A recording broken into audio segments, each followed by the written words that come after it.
Smoking could be one of the best things happening in this world, but at least that's what millions of people believed. It marketed as relaxation, confidence, and even sex appeal sometimes. Sounds like a miracle, right? At least it did it for me. Fast forward to 8 years ago. I bought my first pack and about to light my first cigarette. I was so damn anxious because deep down I know I was doing something wrong. But I was so damn curious because of my friends as well. They were hyping up the dizziness feeling inside the class all the freaking time, and I couldn't help myself to buy my first pack to try even more. So I ended up spending $10 on it and rushing into the forest so no one could see me. In that forest, I wasn't alone for sure. There's too many couples around me who just like trying to make love while I was trying to light my first cigarette.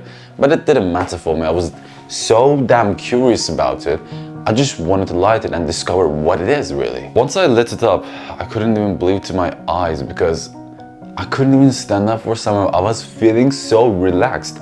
I never been through such thing for my entire life. And I was so grateful because finally I understand why my friend was making a such big deal about this. Because the feeling called the dizziness, it's worth it. At least it looked for me for the first time. So I started to smoke wherever I go. Whether I went to parties to have fun, whether I go to dates to chat with girls, or so many incidents that you can imagine, I grab the cigarette and light in front of them or even the outside of the place. Nothing mattered for me but the light and the cigarette. I literally fell in love with it. I was chasing that dizziness feeling all the time, but I wasn't getting it anymore. I wasn't getting that dizziness feeling for somehow, and the only thing I get is coughs. I was literally coughing like a truck, and I had a mucus in my body like a crazy. I didn't understand why I wasn't experiencing such feeling, so I decided to increase the dosage up. Now I transferred from Parliament Long to Marlboro Red Click, which is literally the most heaviest cigarette on the planet. Finally I get the dizziness feeling back, but another problem started to arise. I couldn't get hard anymore because there were so many chemicals in my body which destroyed all nitric oxide. And at that time I had a girlfriend who literally wanted to have sex with me. I tried to avoid this situation a lot, but at the end of the day I couldn't even resist it. The inevitable moment happened which I tried to avoid every single time, and I just lost my girl, which was the only good thing in my life back then.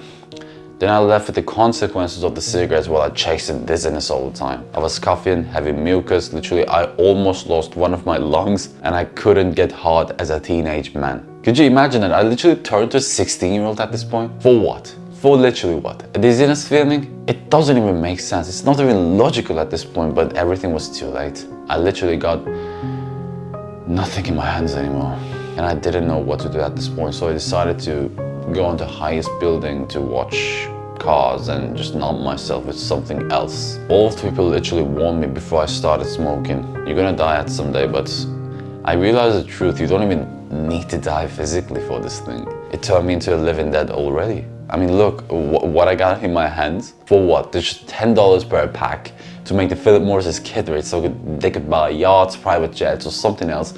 And me? Oh, I'm just suffering in the corner. There's no problem anymore. I actually don't want to see anyone suffering like me and going through this whole pain while those kids having such fun in their lives. So that's how I started my quitting smoking attempt, and literally never ever craved cigarette for once. And if you want to quit smoking once and for all, there's a link in the description to book a call so we could handle the situation together. This is I2, and I know you're gonna make it.